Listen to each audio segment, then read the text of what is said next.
Blood క్యాన్సర్స్లో types ఏంటి, ALL లక్షణాలు ఎలా ఉంటాయి, బోన్ మ్యారో ట్రాన్స్ప్లాంటేషన్ ఎప్పుడు అవసరం, ఈ వివరాలన్నీ అందించడానికి Apollo hospitals haemato oncologist doctor Padmaja Lokireddy గారు, ఆ ప్రాబ్లంకి ట్రీట్మెంట్ తీసుకుంటున్న గణేష్ మదర్ లతా గారు మనతో ఉన్నారు. వాళ్ళని అడిగి మరిన్ని విశేషాలు తెలుసుకుందాం.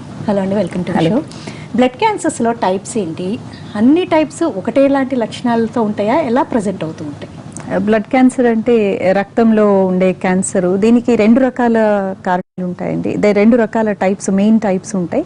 ఎక్యూట్ ల్యూకీమియాస్ అంటారు, క్రానిక్ ల్యూకీమియాస్ అంటారు. ఎక్యూట్ అంటే షార్ట్ టైంలో వచ్చేవి, క్రానిక్ ల్యూకీమియాస్ అంటే దీర్ఘకాలికంగా వస్తాయి. దీర్ఘకాలికంగా వచ్చే వాటికి అంత భయపడిన అవసరం లేదు. అది సిఎంఎల్ అని, chronic myeloid leukaemia, chronic lymphoid leukaemia. ఎక్యూట్గా అంటే షార్ట్ టైంలో పేషెంట్ ఇల్ అయ్యేది రెండు రకాల cancers, acute myeloid leukaemia, acute lymphoid leukaemia. దాన్ని ఏఎంఎల్, ఏఎల్ఎల్ అంటారండి. ఓకే. సో ఈ ఏఎల్ఎల్ అనేది సాధారణంగా పిల్లల్లో ఉంటుంది. ఎక్కువ మంది పిల్లల్లో వచ్చే బ్లడ్ క్యాన్సర్ ఏఎల్ఎల్.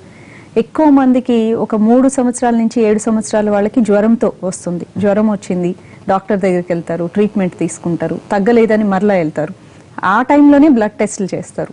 ఆ బ్లడ్ టెస్ట్లో రక్త కణాలు తక్కువ ఉండటము, ప్లేట్లెట్లు తక్కువ ఉండటము, యూజువల్గా డెంగ్యూ ఫీవర్ అని కొద్ది టైం వెయిట్ చేయటము, తర్వాత మెడలో గ్రంథులు లావైనాయని, లేకపోతే గజ్జల్లో బిళ్ళలు వచ్చినాయని, చంకల్లో, ఈ విధంగా ఎగ్జామినేషన్లో అబ్నార్మాలిటీస్ బట్టి ఫైనల్గా ల్యూకీమియా డయాగ్నోసిస్ చేయటం జరుగుతుంది. ఓకే. ఒక్కోసారి అసలు ఫీవర్ ఇట్లాంటి ఏమి లేకుండా మంచిగా ఆడుకుంటున్న పిల్లలు ఏదో కొద్ది కాలంగా సిక్కున్నప్పుడు స్పైన్లో ప్రాబ్లం లాగా ప్రజెంట్ అవడం ఇలా కూడా ఉంటుంది అంటారా? కామన్ ప్రెజెంటేషన్స్ వచ్చి కణాలు తక్కువ అవ్వటము, జ్వరంతో బయటపడటం, లేదు కొద్ది మందికి స్ప్లీన్ పెరగటము, లివర్ పెరగటము, ఎగ్జామినేషన్లో బయటపడటం, లేకపోతే బ్యాక్ పెయిన్ వల్ల రావటము, నడవలేకపోవటము, బ్యాక్ పెయిన్, అది ఎక్స్రేస్ తీస్తే దాంట్లో ఏదో బోన్ తినేసినట్టుగా, ఫ్రాక్చర్ అయినట్టుగా ఉంటాము. ఇలాంటి కొన్ని అన్యూజువల్ ప్రెజెంటేషన్స్ అంటారు. అలాంటి టైంలో కూడా ప్రెజెంట్ అవ్వచ్చు. ఇంకొక రకం ఏంటంటే జ్వరం వచ్చింది, డెంగ్యూ ఫీవర్ అనుకొని స్టిరాయిడ్స్ ఇస్తారు. చాలా మంది జీపీస్ డెంగ్యూ ఫీవర్లో ప్లేట్లెట్లు తగ్గితే స్టిరాయిడ్స్ ఇస్తారు. ఆ స్టిరాయిడ్స్ అనేది ల్యూకీమియాకి ఒక టైప్ ఆఫ్ ట్రీట్మెంట్. సో కొంతవరకు పోతుంది ల్యూకీమియా, కొంతవరకు తగ్గిపోయి మరలా బాగా అవుతారు. మరలా అది పూర్తిగా పోదు కాబట్టి మరలా రిలాప్స్ వస్తుంది. ఆ టైంలో డయాగ్నోస్ చేయటం కొంచెం కష్టం అవుతుంది. ఎందుకంటే హాఫ్ ట్రీట్మెంట్ ఇచ్చారు కాబట్టి కణాలు అన్ని మంచిగా ఉండవు. సో డయాగ్నోసిస్ కొంచెం లేట్ అవ్వటము, వివిధ రకాలుగా ప్రెజెంట్ అవ్వటం జరుగుతుంది. బ్లడ్ క్యాన్సర్స్లో అత్యంత ప్రమాదకరమైనది ఏంటి, ప్రోగ్నోసిస్ పూర్గా ఉండేది ఏదంటారు? Acute myeloid leukaemia is bad prognosis అండి. ఎక్యూట్ లింఫాయిడ్ ల్యూకీమియా కూడా ఏజ్ ఎక్కువ వాళ్ళల్లో వస్తే చాలా బ్యాడ్ ఉంటుంది. Majority of acute lymphoid ALL అనేవి మంచి ప్రోగ్నోసిస్ ఉంటుంది చిల్డ్రన్లో. ఎప్పుడు 10 సంవత్సరాలు తక్కువ వస్తాయి. ఆ 10 సంవత్సరాల పైన వచ్చినా, లేకపోతే 45 సంవత్సరాలు దాటి వచ్చినా ఏఎల్ఎల్ అంత మంచి ట్రీట్మెంట్ కంట్రోల్లోకి రావడం కష్టం అవుతుంది. అవునండి. కొంతమంది బ్లడ్ క్యాన్సర్ అని గుర్తించిన ఫ్యూ మంత్స్లోనే చనిపోతుంటారు. కొంతమంది రికవర్ అయిపోయి నార్మల్ లైఫ్ లీడ్ చేస్తుంటారు. అంటే టైప్ మీద డిపెండ్ అయి ఉంటుంది అంటారా? సో ఒక ల్యూకీమియా అవుట్కమ్ అనేది వివిధ వాటి మీద డిపెండ్ అయి ఉంటుంది. కొన్ని పేషెంట్ ఫ్యాక్టర్స్ అంటారు. అంటే పేషెంట్ ఏజ్ కానీ, పేషెంట్కి డయాబెటీస్, వేరే కోమార్బిడ్ కండిషన్స్, ఫిజికల్గా ఫిట్గా ఉన్నారా, యంగ్ ఏజ్లో ఉన్నారా, లేకపోతే ఏ టైప్ ఆఫ్ అదర్ ఇష్యూస్ ఉన్నాయి, మన దగ్గరకు వచ్చినప్పుడు ఎంత ఫిట్గా ఉన్నారు. ఇంకో డిసీజ్ ఫ్యాక్టర్స్ అంటారు. తెల్ల రక్త కణాలు కొన్ని లక్షల్లో ఉండి బయట ప్రజెంట్ అవుతారు, లేకపోతే కిడ్నీ ఫెయిల్యూర్తో ప్రజెంట్ అవుతారు. ఆ టైంలో కొన్ని డిసీజ్ ఫ్యాక్టర్స్ అని ఉంటాయి. ఇంకొకటి ఎన్విరాన్మెంటల్ ఫ్యాక్టర్స్, లైక్ ఏ హాస్పిటల్లో ట్రీట్మెంట్ తీసుకున్నారు, సపోర్టివ్ కేర్ బాగా ఉందా, ఇన్ఫెక్షన్ కరెక్ట్ టైంలో పట్టుకోగలరా, అప్రోప్రియేట్ ట్రీట్మెంట్ ఇస్తాం. ఇలాంటి కొన్ని కారణాలు బట్టి అవుట్కమ్స్ ఉంటాయి. సో అంత బెస్ట్ ట్రీట్మెంట్, ఒకే ట్రీట్మెంట్ అందరికీ ఇచ్చినా కానీ అవుట్కమ్స్ అందరికీ ఒకేలాగా ఉండవు. సో ఆంకాలజిస్ట్ బాధ్యత ఏంటంటే ఎవరిది మంచిగా ఉంది, ఎవరిది బ్యాడ్ ఉంది, వాళ్ళని ముందే పసిగట్టి వాళ్ళకి బోన్ మ్యారో ట్రాన్స్ప్లాంట్ ప్లాన్ చేయటం, మరలా తిరిగి రాకుండా చేయటం అనేది. అంటే ఫస్ట్ లైన్ ఆఫ్ ట్రీట్మెంట్లోనే బోన్ మ్యారో ట్రాన్స్ప్లాంటేషన్ జరుగుతుందా, లేకపోతే కీమోథెరపీ ఇచ్చి కొంతకాలం చూశాక అప్పుడు చేస్తుంటారు? సో ప్రతి ఒక్కరికి కీమోథెరపీ ఇచ్చి డిసీజ్ మొత్తం తగ్గినాకే బోన్ మ్యారో ట్రాన్స్ప్లాంట్ అనే మాట వాడతామండి. సో బోన్ మ్యారో ట్రాన్స్ప్లాంట్ అనేది మరలా తిరిగి రాకుండా ఉండటం కోసం. ఒక డిసీజ్ని తగ్గించాక మళ్ళీ తిరిగి వచ్చింది అనుకోండి, దాన్ని కంట్రోల్ చేయడం చాలా కష్టం అవుతుంది. సో అలాంటి హై రిస్క్ కేసెస్లో, కొన్ని ల్యూకీమియాస్లోనే మనం ముందు నుంచే వీళ్ళకి మరలా తిరిగి వచ్చే ఛాన్స్ చాలా ఎక్కువగా ఉంది అని చెప్తాం. అవి జెనెటిక్ ఫ్యాక్టర్స్ అయి ఉండొచ్చు, తెల్ల రక్త కణాలు బట్టి అయి ఉండొచ్చు, ఏజ్ బై ఉండొచ్చు, కొన్ని మార్కర్స్ ఉంటాయి. దాన్ని బట్టి వీళ్ళకి మరలా తిరిగి వచ్చే ఛాన్స్ ఎక్కువ ఉంది అని ముందు నుంచే తెలుస్తుంది కాబట్టి ట్రాన్స్ప్లాంటేషన్కి ప్రిపేర్ అవుతాం. ఓకే. ఏఎల్ఎల్ అనేది అంటే మీరు 10 years బిలో అయితేనే కంట్రోల్, తర్వాత ఎబోవ్ అయితే వాళ్ళ కొన్ని అదర్ ఫ్యాక్టర్స్ మీద డిపెండ్ అయ్యి రికవరీ రేటు కంట్రోల్ రేట్ ఉంటుంది అంటారా? అవును. సో 50 ఏళ్ళు తర్వాత పైబడిన వాళ్ళకి అవుట్కమ్స్ బ్యాడ్ గా ఉంటాయండి. అలాగే ఏజ్ అడ్వాన్స్ అయ్యే కొద్దీ అవుట్కమ్స్ తగ్గుతుంటాయి. ఇంత మంచిగా ఉంటుంది. ఇప్పుడు గణేష్ కేసు తీసుకుంటే తను 12-13 years ఏజ్లో డయాగ్నోస్ అయిందంటారా? అవునండి. సో గణేష్ బాబు ఎలా అంటే వాళ్ళ డాక్టర్ గారి దగ్గరికి బ్యాక్ పెయిన్తో వెళ్ళారు, బాగాలేదని. సో బ్యాక్ పెయిన్ ఎంత సివియర్ అంటే he was not able to walk, almost back అంతా ఇట్లా బెండ్ అయిపోయి వాళ్ళు ఎక్స్రేస్ తీస్తే ఎక్స్రేలో కొన్ని లైటిక్ లీషన్స్ అని బయటపడ్డాయి. సో ఇనీషియల్గా సాలిడ్ ట్యూమర్ అనుకున్నారు, HLH అని డయాగ్నోస్ చేసి ఫర్దర్ ఇన్వెస్టిగేషన్స్ కోసం అపోలోకి పంపించారు, ఎందుకంటే డయాగ్నోసిస్ రాలేదు వాళ్ళకి. మా దగ్గర కూడా it took us 1 week special investigations, PET CT, bone marrow అన్నీ చేసినాక అక్యూట్ ల్యూకీమియా అని బయటపడ్డది. ఆ టైంకి తను వచ్చినప్పుడు బ్లడ్ కౌంట్స్ నార్మల్గానే ఉన్నాయి. So it's unusual presentation, bone నుంచి స్టార్ట్ అవటం. ల్యూకీమియా అనేది ఈ బ్యాక్ బోన్స్లో నుంచి బ్లడ్ కౌంట్స్ లో బయట పడలేదు. బ్లడ్ లో ఏం బ్లడ్ క్యాన్సర్ అయినా బ్లడ్ లో ఏం చేంజెస్ లేవు, కానీ బోన్ లో చేంజెస్. అవునండి, కానీ బోన్ మ్యారోలో ఉన్నాయి. ఇంకొంచెం ఒక నెల వదిలిపెడితే బయట బ్లడ్ లోకి వచ్చేది. సో అలా ఒక్క కాల్ చూద్దామండి. హలో మల్లారెడ్డి గారు. మేడం నమస్తే. నమస్తే, చెప్పండి. నమస్తే, నేను మాకు 10 years అవుతుందండి బ్లడ్ క్యాన్సరు. మేడం చెప్పండి. 10 years అవుతుంది. నేను గ్లివిక్ మందు వాడుతున్నా. గ్లివిక్ వాళ్ళది ఈ మందు వాడుతున్నా 400 ml. అయితే ఇప్పుడు ఇది చేయించుకోవచ్చా? 10 years నుంచి ఇది వాడుతున్నా కదా. మీది క్రానిక్ మైలాయిడ్ ల్యూకీమియా అండి. మనం ముందు చెప్పినట్టు దీర్ఘకాలికమైన బ్లడ్ క్యాన్సర్. ఇవి ప్రాణాంతకం కాదండి. ఒక టాబ్లెట్ ఉంటుంది గ్లీవాక్ అని, ఇమాటినిబ్ అని. ఆ పర్టిక్యులర్ క్యాన్సర్లో CML అనే బ్లడ్ క్యాన్సర్ అన్నిటికంటే బెటర్ ప్రోగ్నోసిస్. దానికి టాబ్లెట్స్ జీవితాంతం వాడాల్సి ఉంటుంది. వాళ్ళకి బోన్ మ్యారో ట్రాన్స్ప్లాంట్ అవసరం ఉండదు. ఏదో ఒక 5% కాకపోతే పిల్ వాడుతూ ఉండాలి. It's like blood pressure tablet వేసుకున్నట్టే వేసుకొని 3 months కి ఒకసారి బ్లడ్ చెక్ చేసుకోవాలి. బ్లడ్ క్యాన్సర్స్ లో ఒక మంచి బ్లడ్ క్యాన్సర్ ఉంది అంటే అది CML. లత గారు, అంటే గణేష్ స్కూల్ కి బాగా నార్మల్ గానే వెళ్తూ యాక్టివ్ గా ఉన్నప్పుడే తెలిసిందా, అయితే కొంతకాలంగా సిమ్టమ్స్ బాగా సివియర్ గా కనిపించి స్కూల్ కి వెళ్ళలేని పరిస్థితులు ఎదురవడం జరిగిందా? స్కూల్కి వెళ్ళలేని పరిస్థితులు ఎదురయ్యాయి. కొంచెం నడిస్తే కాళ్ళు 2 వీక్నెస్ అయిపోయాయి. అట్లా బ్యాక్ పెయిన్ మమ్మీ అనేవాళ్ళు. మేము విజయవాడలో మాకు రైల్వే డాక్టర్స్ ఉన్నారు, వాళ్ళకు చూపించాం. మెడిసిన్స్ వాడారు, కాల్షియం టాబ్లెట్స్ అలా 2 months వరకు వాడాము. ఇంకా అయినా ఏమీ తెలియట్లేదు అని చెప్పి సార్ తర్వాత ఇక్కడ అపోలోకి పంపారు. మన దగ్గర ఏమీ తెలియట్లేదని ఎక్స్రేలు అవి తీశారు. అక్కడ పంపిస్తే ఇక్కడ అపోలో పిల్లల వార్డుకి వచ్చాము. తర్వాత ట్రీట్మెంట్ ఇక్కడ మేడం బోన్ మ్యారో చేశారు. డయాగ్నోస్ అయ్యే టైంకి గణేష్ ఏజ్ 12 years ఉంటుందా? 13 years. గణేష్ అంటే నువ్వు స్కూల్కి వెళ్తుంటే చాలా ఇబ్బందిగా, అంటే నడవలేకపోవడం, ఆడుకోలేకపోవడం అనిపించేదా? కొంచెం ఆయాసం ఎక్కువ వచ్చేది, ప్లస్ బ్యాక్ బోన్ పెయిన్ బాగా వచ్చేసేది. క్లాస్ లో కూర్చోలేకపోయేవాడిని. ఏ క్లాస్ లో ఉన్నావు అప్పుడు? అప్పుడు 9th క్లాస్ లో ఉన్నావు. అంటే ఇప్పుడు 1 year నుంచి బ్రేక్ లో ఉన్నావా? అంతే. ట్రీట్మెంట్ ప్రాసెస్ ఎలా ఉంది? ఈ ట్రీట్మెంట్ అదంతా నువ్వు ఎలా? ట్రీట్మెంట్ అంటే ఫస్ట్ లో అంటే చాలా బాధగా అనిపించింది. అంటే కీమో ఎక్కిస్తే అవన్నీ కొంచెం డోస్ కదా, అప్పుడు కొంచెం హై ఫీవర్ గానీ ర్యాష్ అంటే GVHD అవి వస్తాయి కదా, అవి కొంచెం పెయిన్ఫుల్ గా బాగుంటాయి. తర్వాత కొద్ది రోజులకు తగ్గిపోయింది ఫుల్ గా. మళ్ళీ చిన్న లైట్ సిమ్టమ్స్ చూపిస్తే అలాగా రైజ్ అవ్వడం, మళ్ళీ లో అవ్వడం, ప్లేటెట్స్ అన్ని అలా వస్తూ ఒకసారి మళ్ళీ సివియర్ గా వచ్చింది ఒకసారి. దాని తర్వాత దానికి కీమో ఎక్కించి ఇంకా బోన్ మ్యారో ట్రాన్స్ప్లాంట్ చేశారు. ఓకే. అంటే నీకు ఈ ట్రీట్మెంట్ జరిగేటప్పుడు స్కూల్ నుంచి ఆఫ్ తీసుకోమని చెప్పారా? ఓకే. స్కూల్ ప్రిన్సిపల్ తో డైరెక్ట్ ఒకసారి ఇంటికి వెళ్ళినప్పుడు కన్సల్ట్ చేసి ప్రిన్సిపల్ ని. ఓకే. అంటే ఆల్మోస్ట్ ఒక 1 year నుంచి 1.5 year నుంచి ట్రీట్మెంట్ జరుగుతుంది. కీమోథెరపీ తర్వాత మీరు అంటే తర్వాత తనకి రిలాప్స్ అవడం వల్ల తనకి రిలాప్స్ వచ్చిందండి ఒకసారి. ఆ తర్వాత ఫ్లాగ్ అని ఒక హై ఇంటెన్సివ్ కీమో ఇచ్చాము. రిలాప్స్ అప్పుడు ఎమ్మటే ట్రాన్స్ప్లాంట్ చేయము, మరలా డిసీజ్ ని కంట్రోల్లో పెట్టి ట్రాన్స్ప్లాంట్ చేస్తాం. ట్రాన్స్ప్లాంట్ లో ఏంటంటే కొత్తగా వచ్చిన డోనరు ఈ బాడీలో ల్యూకీమియా సెల్స్ చిన్నగా పెరిగే దశలోనే అది కంట్రోల్ చేస్తుంది. అది కంటిన్యూస్గా డోనర్ చెక్ చేస్తూ ఉంటుంది. ఆ ప్రాసెస్ని బోన్ మ్యారో ట్రాన్స్ప్లాంట్, కొంత కీమో ఇచ్చి సెకండ్ టైం కీమో ఇచ్చి బోన్ మ్యారో ట్రాన్స్ప్లాంట్ చేద్దామని ప్లాన్ చేశాము. వాళ్ళకి కొంచెం హాలిడేస్ ఏవో ఉండి డోనర్ ఇష్యూస్ సార్ట్ అవుట్ అవ్వలేదు. ఆ 1 month గ్యాప్లో మరలా వచ్చింది. సో అగైన్ ఇంకొక కీమో ఇవ్వాలి. సో 2 సార్లు రీలాప్స్ వచ్చింది గణేష్కి. ఆ తర్వాత కొంచెం ఇంటెన్సివ్ కీమో ఇచ్చి back to back bone marrow transplant చేసి రెండోసారి ఒకసారి తిరిగి వస్తేనే చాలా కష్టం కంట్రోల్ చేయటం. 2 సార్లు ల్యూకీమియా తిరిగి వచ్చి కంట్రోల్ చేయటం అనేది చాలా కష్టతరమైన పని. సో దానికి ట్రాన్స్ప్లాంటేషన్ అయిపోయినా కూడా కొద్ది number of cells, cancer cells ఉన్నాయి బోన్ మ్యారోలో. అలాంటప్పుడు ఇమ్యూనోథెరపీ ఇచ్చాము. దాని తర్వాత సెల్ థెరపీ అని సేమ్ డోనర్ నుంచి తెల్ల రక్త కణాలు, డోనర్ లింఫోసైట్స్ అని అంటారు, DLI అని, అది తీసి కంట్రోల్లో పెట్టాము. So it's 9 months now. Donor percentage 99% ఉంది. డోనర్ అంటే తన సిబ్లింగ్, తన బ్రదర్ ఇచ్చారు, అందుకని బాగా మ్యాచ్ అయింది.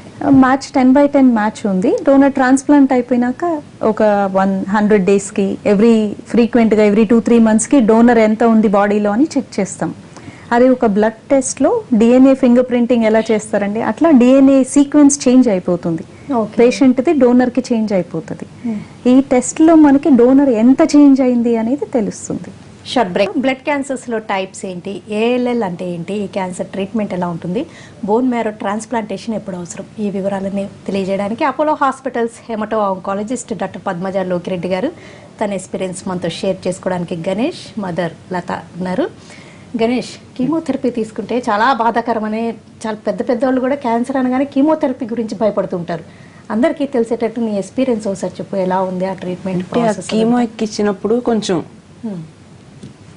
మనకి కోపం వచ్చేస్తుంది బాగా, అదో రకమైన ఇరిటేషన్ లాగా అనిపిస్తుంది, ఫుల్ ఇరిటేషన్ వచ్చేస్తుంది. తర్వాత అలా మెల్లమెల్లగా అది కొంచెం పెయిన్ వస్తుంది, అలా ఒళ్ళంతా పెయిన్స్, బాడీ పెయిన్స్, ర్యాషెస్ అలా వస్తే ప్లేట్లెట్స్ అన్ని డౌన్ అవుతాయి. అలా ఇంకా అన్ని డౌన్ అవుతూ ఉంటే మళ్ళీ కొద్ది రోజుల తర్వాత ఆటోమేటిక్గా అయ్యే పెరుగుతాయి. ఫుడ్ ఇంటేక్ అదంతా నార్మల్గా ఉండేదా? ఫుడ్ ఇంటేక్ అంతా నార్మల్, కానీ ఫస్ట్ ఎక్కువ డోస్ ఇచ్చారు కాబట్టి కొంచెం అవి వాంత్స్ కానీ కడుపు నొప్పి అలా వచ్చేవి. హెయిర్ ఫాల్ కూడా. హెయిర్ ఫాల్ అయిపోయి నీకు మళ్ళీ వచ్చేసిందా? ఎంత కాలంలో వచ్చింది? ఒక 2-3 months. 2-3 months. అంటే నవేడేస్ కీమోథెరపీతో వచ్చే సైడ్ ఎఫెక్ట్స్ చాలా తగ్గించగలిగారు అంటారా? అవునండి. అంటే కీమోథెరపీ గురించి చాలా భయపడుతుంటారు. అవునండి. సో మనము సినిమాటిక్, చాలా మంది కీమో అనగానే మూవీస్ లో చూపించేటట్టు కంప్లీట్ గా ఎమాసియేట్ అయిపోయి ఉంటాం. స్కిన్ అండ్ బోన్స్ బాగా సన్నగా ఉండి కళ్ళంతా లోపలికి వెళ్ళిపోయి జుట్టు లేకుండా వామిటింగ్స్, ఇది అందరికీ కీమో అనగానే, క్యాన్సర్ పేషెంట్ కీమో అనగానే కళ్ళల్లో కదిలే రూపం ప్రతి ఒక్కరికి. బట్ ఇప్పుడు ఆంకాలజీ వాడికి అపోలో వచ్చి చూడండి, క్యాన్సర్ హాస్పిటల్లో పేషెంట్ ఎవరు, రిలేటివ్ ఎవరు అనేది కనుక్కోలేరు, డాక్టర్ ఎవరు అనేది కూడా డిఫరెన్షియేట్ చేయలేరు. సో ఇప్పుడు చెప్పకుండా ఉంటే మీకు తెలిసేది కాదు తనకి ట్రాన్స్ప్లాంట్ అయింది. సో అది ఎలా ఉంటుందంటే సపోర్టివ్ కేర్. ఒకప్పుడు మనకి మంచి సపోర్టివ్ కేర్ ఉండేది కాదు. సో ఇప్పుడు చాలా మెడిసిన్స్ వామిటింగ్ తగ్గించడానికి, ముందే న్యూట్రిషన్ తగ్గుతుంది అనగానే వెయిట్ మానిటర్ చేసి ముందే న్యూట్రిటివ్ సపోర్ట్ ఇవ్వటము. సో ఓరల్గా ప్రోటీన్ సప్లిమెంట్స్ చాలా ఉంటాయి, క్యాలరీ సప్లిమెంట్స్ ఉంటాయి. ఓరల్గా తీసుకోలేదు అంటే IV సప్లిమెంట్స్ ఉంటాయి. So at any cost patient weight loss అవ్వటము అది లేకుండా చూడగలం. సో ఇన్ఫెక్షన్స్ ముందు నుంచే ప్రివెంట్ చేయటము, ఇవన్నీ చేయటం వల్ల we are able to control everything. And patients as normal అలా కనిపిస్తారు, ఇంతకుముందు ఎలా ఉన్నారో అలాగే. హెయిర్ లాస్ ఉంటుంది అండ్ 2-3 months తర్వాత వాళ్ళకి హెయిర్ వస్తుంది. ఓకే లతా గారు, అంటే యాజ్ ఏ మదర్గా మీ బాబు అప్పుడు దాకా స్కూల్కి వెళ్తూ సడన్గా సిక్ అయ్యి ఇక క్యాన్సర్ అంతలాగానే మదర్గా టేకప్ చేయడం చాలా కష్టం, చాలా ఎమోషనల్గా డిస్టర్బ్ అయిపోతారు. అంటే ఈ బాబు విషయంలో మీరు ఎలాంటి ఎక్స్ట్రా కేర్ తీసుకున్నారు? ఇప్పుడు డాక్టర్ పద్మజ లోకిరెడ్డి గారిని కలిసాక ట్రీట్మెంట్ ప్రాసెస్ అంతా they can take care of. ఇంకా ఎక్స్ట్రా కేర్ ఎలా తీసుకున్నారు? మనం బాబు తీసుకునే ఫుడ్, మనం ఇల్లు నీట్నెస్, బాబు వేసుకునే బట్టలు మంచిగా, మన ఇంటికి ఎవరు రాకుండా హైజీనిక్ హ్యాండ్స్ వాష్ చేసుకోవడం, ప్రతిదీ మనం బాబుకు పెట్టే పళ్ళెం కానీ ఇవన్నీ గ్లాసెస్ కానీ హాట్ వాటర్లో కొంచెం సాల్ట్ వేసి హాట్ వాటర్స్తో ఇవన్నీ నీట్గా చేసుకోవడం. కూరగాయలు ఒక 1/2 hour కూరవెచ్చని నీళ్ళల్లో సాల్ట్ వేసి అలా ఉంచేసి అట్లా 2 years నుంచి అలాగే చేస్తున్నాం ఇంట్లో. అదే బాబుకి ఎప్పుడు ఇన్ఫెక్షన్స్, మేము 8 months అవుతుంది, మేడంకి తెలిసి ఎప్పుడు ఇన్ఫెక్షన్స్ రాలేదు. అంటే వాటర్ ఎలా ఇచ్చేవాళ్ళు? బాయిల్డ్ వాటర్ ఇచ్చేవాళ్ళు? బాయిల్డ్ వాటర్ ఇచ్చేవాళ్ళు. 3 months వరకు బిస్లరీ ఇచ్చాము. బోన్ ట్రాన్స్ప్లాంట్ అయిన తర్వాత 3 months నుంచి హాట్ వాటర్ ఇస్తున్నాం. ఓకే, హాట్ వాటర్ ఇస్తున్నాం. ఒక్క కాల్ ఇద్దామండి మంజునాథ్ గారి. మంజునాథ్ గారు, Good afternoon, madam. I am just looking at the Padmaja who is giving an advice on the oncologist, hemato-oncologist. చెప్పండి. Actually, my uncle, who was a very great cardiothoracic surgeon from Delhi, he had a same problem of the blood cancer, and he got his treatment by himself at St. John's, Bangalore. And he got treated by about 2 years, but he died. And my aunt, my cousin, who was in Anantapur, who was diagnosed as a cancer, blood cancer, she had got chemotherapy and then blood transfusion and bone marrow, and she was in Bangalore American hospital, and she survived for about 3 years, but she died in 2017 January. Hello, చెప్పండి. So ఈ విషయంలో ఇన్నిసార్లు ఇంతమంది cancer తో మీరు చెప్తున్నారు, మీరు చేస్తున్నారు, ఇంతమందికి ఇన్ని అడ్వాన్స్ గా ట్రీట్మెంట్ చేస్తున్నారు, అయినప్పటికీ క్యాన్సర్ వలన చాలా మంది పోతున్నారు. ఆ బోన్ మ్యారో వలన సెల్స్ జనరేట్ అవుతుంది. ఆ జనరేట్ అయిన సెల్ చాలా మంచిగా ఉండి సో దట్ ఫ్యూచర్ లో వాళ్ళకి ఏమి రాకుండా ఉండేటట్టుగా ఏ ట్రీట్మెంట్ చేయాలో అది మీరు అడ్వైస్ చేయాలి. అది అడ్వైస్ చేస్తే ఇప్పుడు ఎందుకంటే బ్లడ్ ట్రాన్స్ఫ్యూజన్ బోన్ మ్యారో చేసిన తర్వాత ఇమీడియట్ గా బోన్ మ్యారోలోంచి కొత్త సెల్స్ వస్తాయి. మంజునాథ్ గారు, వి గాట్ ఇట్ అండి. డాక్టర్ పద్మజ లోకిరెడ్డి గారు మీకు ఎక్స్ప్లెయిన్ చేస్తారంటే ఆయన 2 issues మన ముందుకు తీసుకొచ్చి. అవునండి. సో అన్ని ట్రీట్మెంట్స్ అందరికీ పాజిటివ్ గా ఉండవు. ఇనిషియల్ గా మంచిగా చేయొచ్చు, బాగలేదు అని what your saying, I get that point. So అన్ని బ్లడ్ క్యాన్సర్స్ ఒకేలాగా ఉండవండి. మనం ముందు చెప్పుకున్నట్టు ఏజ్ అడ్వాన్స్ అయ్యాక క్యాన్సర్ని ట్రీట్ చేయటం, క్యాన్సర్లో అన్నిటికంటే ప్రాణాంతకమైన క్యాన్సర్ అంటే బ్లడ్ క్యాన్సర్ అండి. అందుకే ఇంతకుముందు కూడా ప్రతిసారి సిక్ నియర్ డెత్ చూపించాలంటే బ్లడ్ క్యాన్సర్ చూపించేవాళ్ళు. బ్లడ్ క్యాన్సర్ ఫుల్ ఫ్లెడ్జ్లో ఉన్నప్పుడు, కణాలు చాలా లో ఉన్నప్పుడు 3 వారాలు ట్రీట్మెంట్ ఇవ్వకుండా ఉంటే పేషెంట్లు చనిపోతారండి. 3 months to about 6 weeks or 3 weeks to 3 months అనేది డిక్టిమ్. బ్లడ్ క్యాన్సర్లో అక్యూట్ బ్లడ్ క్యాన్సర్, మనం క్రానిక్ అంటలేదు. AML కానీ ALL కానీ అలా ఉంటే ఏమి ట్రీట్మెంట్స్ లేకుండా, అంటే ఇది ఎంత ఫాస్ట్గా గ్రో అయ్యి పేషెంట్ని తీసుకెళ్ళిపోతాయి. అలాంటి వాటికి మనకి ఒకప్పుడు ట్రీట్మెంటే లేదు. ఒకసారి AML వచ్చింది అంటే 10% మందే బతికేవాళ్ళు ఒక టైంలో, 1970s చూస్తే. అదే 2000లో చూస్తే ఒక 20-30% రెస్క్యూ చేయలేము.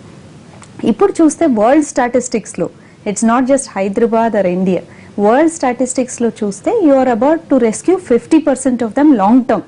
ఒక 50% మందే దీర్ఘకాలికంగా నార్మల్ లైఫ్ బ్రతుకుతున్నారు. సో అన్ని స్టడీస్, మనం బోన్ మ్యారో ట్రాన్స్ప్లాంట్ ఏం చేసినా ఈ పర్సన్కి ఎంత ఛాన్స్ ఉంది, వాళ్ళకి 20% ఛాన్స్ ఉంటే వాళ్ళది 50% ఎలా చేయగలము. సో అంతేకాని మనం 100% అని ఎవ్వరికీ చెప్పలేం. బ్లడ్ క్యాన్సర్ అనేవి అంత బ్యాడ్గా ఉంటాయి. దానికి జెనెటిక్ మార్కర్స్ బట్టి ఏ టైప్ అనేది చెప్పగలం. ఓకే, ఇప్పుడు గణేష్ ఇష్యూ తీసుకుంటే, అంటే సిబ్లింగ్ బ్రదరే ఇచ్చారు కాబట్టి బోన్ మ్యారో ట్రాన్స్ప్లాంటేషన్కి అది బాగా 10 out of 10 మ్యాచ్ అయినాయి కాబట్టి ఈజ్ వెరీ క్వైట్ నార్మల్. అంటే అందరికి అలా కుదురుతుందా? సో దాంట్లో కూడా చాలా వేరియేషన్స్ ఉంటాయండి. కొన్నిసార్లు క్యాన్సర్, బ్యాడ్ క్యాన్సర్ అయితే ఎంత ట్రాన్స్ప్లాంట్ చేసినా మనం ముందే ప్రిడిక్ట్ చేస్తాం, ట్రాన్స్ప్లాంట్ అయిపోయినా కూడా తిరిగి వచ్చే ఛాన్స్ ఉంటుందేమో అని. బాబుకి ఇమ్యూనోథెరపీ ఇవ్వటము, సెల్ బేస్ థెరపీ ఇచ్చాం. సో సేమ్ డోనర్ నుంచి తెల్ల రక్త కణాలు తీసుకుని ఒక ఎవ్రీ 3 monthsకి స్మాల్ డోస్ ఇస్తూ ఉన్నాం. It's like topping up the donor immune system in the patient. So ఎందుకు ప్రివెంట్ చేయటం కోసం, ఎందుకంటే రిస్క్ రెండోసారి వచ్చి ట్రాన్స్ప్లాంట్ చేసాం కాబట్టి తిరిగి వచ్చే ఛాన్స్ ఎక్కువ ఉందని ప్రికాషనరీగా ముందే చేయటం. So these are the new techniques in bone marrow transplant, like cell therapies అని, ఇమ్యూనోథెరపీస్ అని. దీనివల్ల మనం ప్రివెంట్ చేయటం, రిలాప్స్ రాకుండా చేయటం ఉంటుంది. అంటే BMT చేసినా కానీ రిలాప్స్ అయింది కదా? లేదండి, బిఎంటీ అయిపోయినాక రిలాప్స్ రాలేదు. బిఎంటీ ముందే కొంచెం డిసీజ్ తో ట్రాన్స్ప్లాంట్ చేసాము. ఆ తర్వాత ఇంకా కొంచెం 1-2 సెల్స్ మిగిలిపోయి ఉన్నాయి ట్రాన్స్ప్లాంట్ అయిపోయినా కూడా, దాన్ని ఇమ్యూనోథెరపీతో చేసాం. సో కొత్త డోనర్ మీద ఎఫెక్ట్ పడకుండా ఉండాలంటే కీమో ఇవ్వలేము. సో ఇమ్యూనోథెరపీ ఇచ్చి ఆ తర్వాత సెల్ థెరపీ ఇచ్చాము. సెల్ థెరపీ అంటే సేమ్ డోనర్ నుంచి వైట్ సెల్స్ కలెక్ట్ చేసి, స్టెమ్ సెల్స్ కాదు. సో క్యాన్సర్ రాకుండా బోన్ మ్యారో ట్రాన్స్ప్లాంట్ ఎలా కాపాడుతుంది అంటే, ప్రతి ఒక్కళ్ళు క్యాన్సర్ కణం స్టార్ట్ అవగానే పొలీసింగ్ సెల్స్ అని ఉంటాయి బ్లడ్ లో, అవి చిన్న లెవెల్లోనే అటాక్ చేస్తుంటాయి.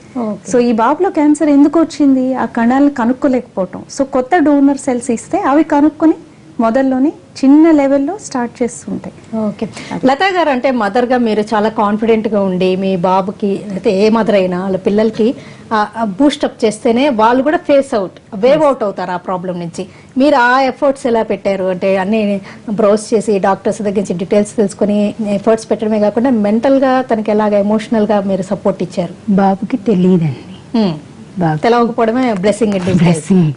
అంటే కాల్షియం ప్రాబ్లము అలా ఏదో చెప్తా వచ్చాము. తర్వాత బాబు తెలుసని మేము అనుకుంటున్నాము. ఓకే, అది తెలియదనే మేము ఫస్ట్ నుంచి ఇదేం కాదు నాన్న, బాబు చాలా ధైర్యం, నాకు చెప్తాడు ధైర్యం. ఓకే, నేను ఫస్ట్ ఏడ్చేదాన్ని, ఏంటి నాన్న ఇలా అంటే, ఎందుకు మమ్మీ ఏడుస్తున్నావు, ఇప్పుడు ట్రీట్మెంట్ ఉంది కదా అన్నిటికీ, నాకేంటి చిన్నదే కదా ప్రాబ్లం, ఎందుకు ఏడవలసిన అవసరం ఏముంది అని బాబే మాకు ధైర్యం చెప్పారు. Good good. బిఎంటీ ట్రీట్మెంట్ ఎలా ఉంది నాన్న? బిఎన్పి ట్రీట్మెంట్ అంటే జస్ట్ ఏముండదు. అంటే అందరూ బోన్ మ్యారో ట్రాన్స్ప్లాంట్ అంటే లివర్ ట్రాన్స్ప్లాంట్ లా ఊహించుకుంటారు, అవి ఏముండదు. జస్ట్ బ్లడ్, మనకి బ్లడ్ ఎలా ఎక్కిస్తారు అలా జస్ట్ ఎక్కిస్తారు. ఇక్కడ లైన్ పెడతారు, దాంట్లో నుంచి ఎక్కిస్తారు. అలాగా అందరూ ఇంకా బాగా కేర్ తీసుకుంటారు ఫుల్ గా. రూమ్ లో అంటే ఒక్కరమే ఉండాలి, అంటే సిస్టర్స్ మనతో ఉంటారు. ఫుల్ ఎప్పటికప్పుడు హైజీనిక్ గా ఫుడ్ అక్కడే నీట్ గా ఫుల్ గా ఎప్పటికప్పుడు నీట్ గా ఎప్పటికప్పుడు బ్లడ్ టెస్ట్ చేస్తా, బాగా ఫుల్ అటెన్షన్ ఇచ్చారంటారు డాక్టర్స్ టీమ్ అంతా. అంటే అది పెయిన్ఫుల్ గా అట్లా ఏం లేదు, అసలు ఏముండదు. ఓకే. డాక్టర్ పద్మజ గారు, అంటే బోన్ మ్యారో ట్రాన్స్ప్లాంటేషన్ చాలా లెబోరియస్ జాబ్ అనుకుంటూ ఉంటారు, అంటే చాలా టైం తీసుకుంటుంది. So transplant as such blood ఇచ్చినట్టు గణేష్ చెప్పినట్టు బ్లడ్ ఇచ్చినట్టు ఇవ్వటమే, దాని ముందు దాని తర్వాత ఆ ప్రక్రియ మొత్తం కణాలు పెరిగే వరకు ఇమ్యూన్ సిస్టమ్ ని కాపాడటం, that whole process is called transplant. Ganesh అన్నట్టు లివర్ ట్రాన్స్ప్లాంట్, కిడ్నీ ట్రాన్స్ప్లాంట్ అంటే ఒక ఆర్గన్ తీసి ఒక ఆర్గన్ పెట్టడం. సో కిడ్నీ సాలిడ్ గా ఉంటుంది, దాన్ని తీసి కొత్తది పెట్టడం. బట్ ఇక్కడ ఏంటంటే మనం హోల్ ఇమ్యూన్ సిస్టమ్ ని టాకిల్ చేస్తున్నాం. So it is a bit more lengthy process, there is lot of medical skill in it, surgical కాకుండా. ఓకేనండి. డాక్టర్ పద్మజ లోకిరెడ్డి గారు, బ్లడ్ క్యాన్సర్స్ లో టైప్స్ ఏంటి, అక్యూట్ ఏంటి, క్రానిక్ ఏంటి, ఏఎల్ఎల్ ట్రీట్మెంట్ ఆప్షన్స్ ఎలా ఉన్నాయి, chemotherapy and bone marrow transplantation గురించి, ఆ ప్రాసెస్ గురించి తెలియజేసినందుకు, మీ ఎక్స్పీరియన్స్ మాతో షేర్ చేసుకుని అందరికీ తెలియజేసినందుకు గణేష్ అండ్ లతా గారు మీకు థ్యాంక్స్. ఇది ఇవాల్టి హలో డాక్టర్.